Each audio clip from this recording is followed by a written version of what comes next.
Okay.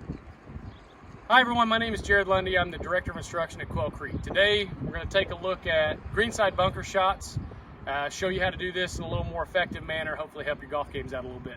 To start with, we're going to look at the golf clubs we're going to be using. So I've got a 56-degree wedge and a 60-degree wedge. There's a million different options out there. So if you have questions on this, please contact the golf shop, let one of our PGA professionals kind of make sure you've got the right equipment, you've got the right tools in your tool bag to get this job done. I'm going to use the 60-degree wedge.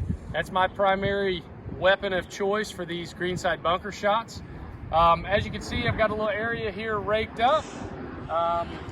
So the big things that we're going to talk about as far as hitting bunker shots. Most people have zero confidence in this shot, so they get in here and they have no confidence that they're going to get it out.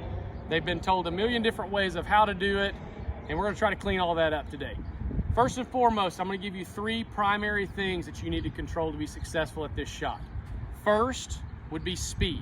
We've got to move the club faster than we normally would for this same distance of shot because we're going to try to hit the sand instead of the golf ball. So point number one, got to take more speed into this shot because we're going to hit sand first instead of golf ball. That's different than anything else you do in the game of golf.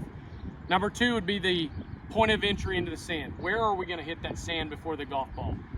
Third would be the depth. How deep do we want that club to get into the sand? So knowing we're going to hit the sand before the golf ball to hit this shot, we need to determine how far behind it are we going to hit and how deep in the sand is that going to go so we know how hard to swing it to propel the golf ball out of the bunker.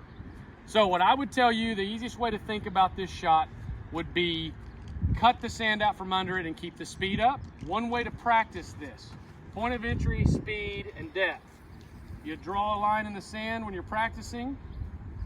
From a setup standpoint, I like a little bit wider stance, slightly open face.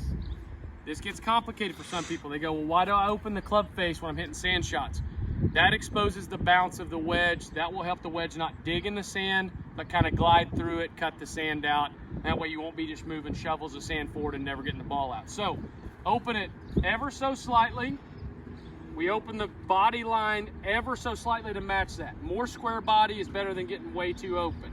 So slightly open face, big swings with a lot of speed, and we're just gonna hit this line.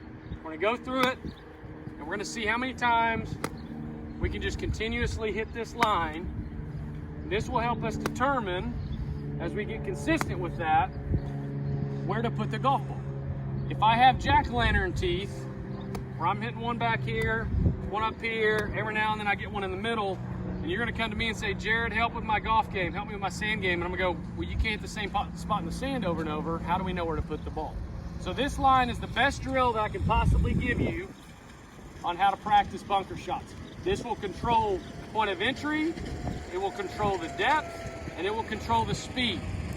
So, from a practice standpoint, we'll draw our line.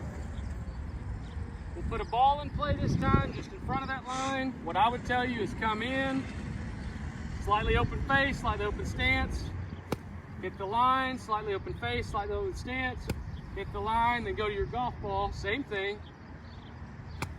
Hit the line, ball comes out every time.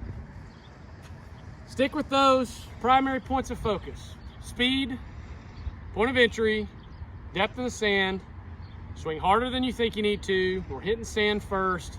If those don't help you, come see any of us in the golf shop. We'll be happy to help you improve your golf game, whether it's sand play or any other part of it. Thanks. We'll talk to you next month.